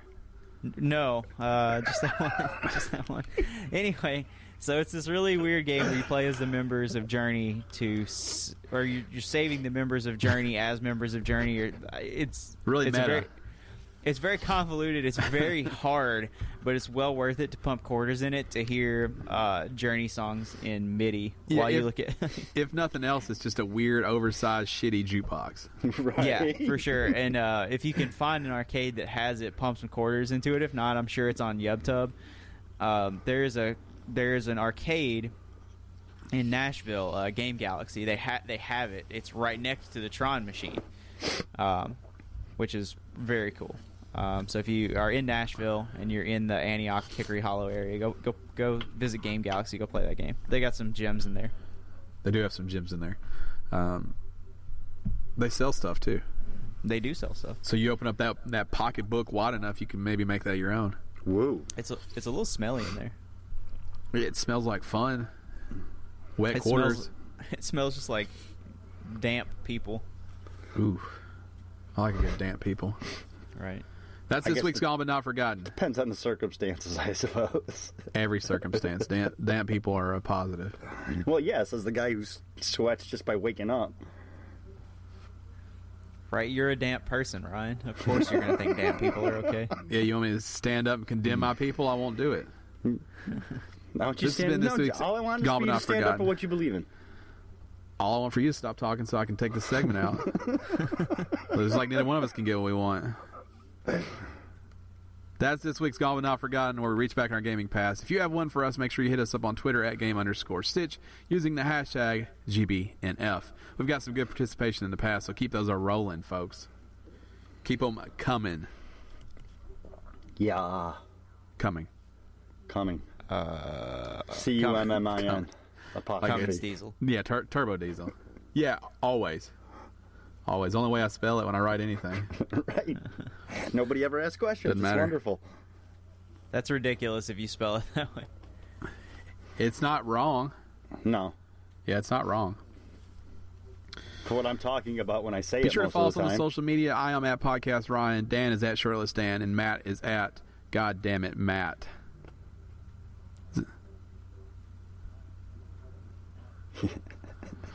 You're talking about coming in. What the fuck is happening right now? I don't know. It's getting a little slow down, but I'm trying to take this podcast out before it gets us. Looks like we're getting attacked by Anonymous right now in Skypes. We are anonymous.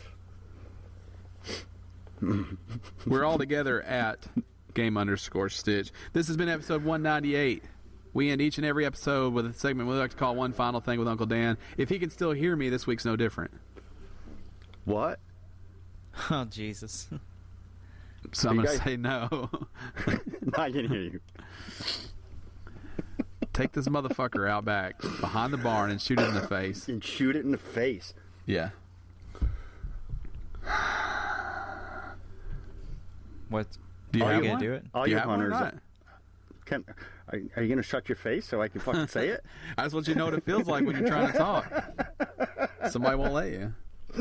All you hunters out there, I know that you enjoy hunting and I love it.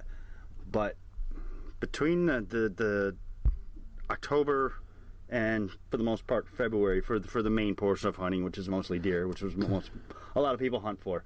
But in general, talk about something different every now and again.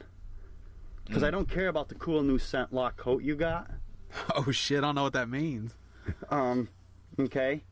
And I don't care about the fact that your wife got mad because now your dryer smells like deer urine because you poured it on your fucking socks or whatever. I don't give a shit. Let's talk about something different. That's my final thought. It's more of a PSA this week. Yeah. It's more of a rant. It's more of a... Dan got sick of people talking to him about that shit this week. Dan's It's rants. I appreciate one of those- hunting. Don't get me wrong. I appreciate hunting. But I don't just talk to everybody about, like... Video Because games? me, I'm a big fan of sitting in a chair. That's not all I talk to people about because it's my favorite hobby. Because you know what? People don't want to hear that shit. So I would say video games are my favorite hobby, and I go out of my way to avoid the conversation about them. Right, because most people don't know what I know about them, and they have Yeah. ridiculous And they think conversations. I just slam Code Red and eat Cheetos and Doritos. And Well, that's not far from the truth. yeah. You guys don't do that? No, I don't. I don't either. Shit. Well, no Code Red. I don't eat anything while I'm playing. I like I don't take a either. break because I don't want my dirty fucking hands on my controller. I will watch TV when I'm eating, but I will not play when I'm eating. Yeah, Dan can confirm. I took a break last night to eat a snack He did. because I don't want to get my fucking gross hands. Now Howard will like rest his Cheetos on his controller while he plays. It's just, he does some shit. He He eats constantly while we play, and it's gross. Not him eating, but the idea that his controller is probably slimy. Well, here's the thing about him, about when Howard eats and drinks, and I've never witnessed this noticed it before with anyone else. Maybe it's because no one else does it, but it's fucking loud. Dan, I don't think you've ever heard you drink or eat. It is Not loud on when you eat and PS4. drink too. Yeah, it's loud when you eat no matter what. When you open bags of, I guess it's tinfoil wrapped in tinfoil. Right. Right. When you crack open a Mountain Dew Yeah.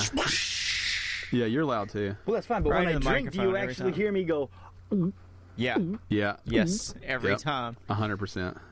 Every time. It's exactly the same for you. And then we hear you like go like this, where you got like little silent burps for like 20 minutes. Look, We hear it every time. Like I don't have a problem with it on PS4, but I just think about how slick and greasy his controller probably is. I guess Or I the- just never don't know anybody arm that of- eats your drinks on PS4, so. The arm of his chair, whichever he's wiping it on, has got to be greasy. Right, or his pants. He's probably not wearing pants, to be perfectly honest. He's probably in b-ball shorts. You're right. This has been episode 198 of the official Gamestitch Podcast. Thanks for joining us, guys. Yes, we had fun. Ladies, Yeah. children, Shave your beard, probably don't Matt. let your kids listen, but whoever's listening, thanks. Shave that monstrosity you tried to call a man beard, Matt. Forever. Just do a Fu Manchu.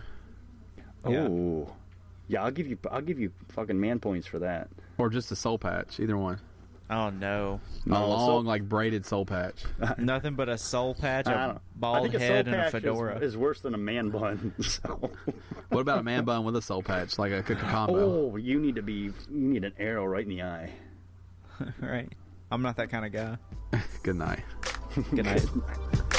Go Giants.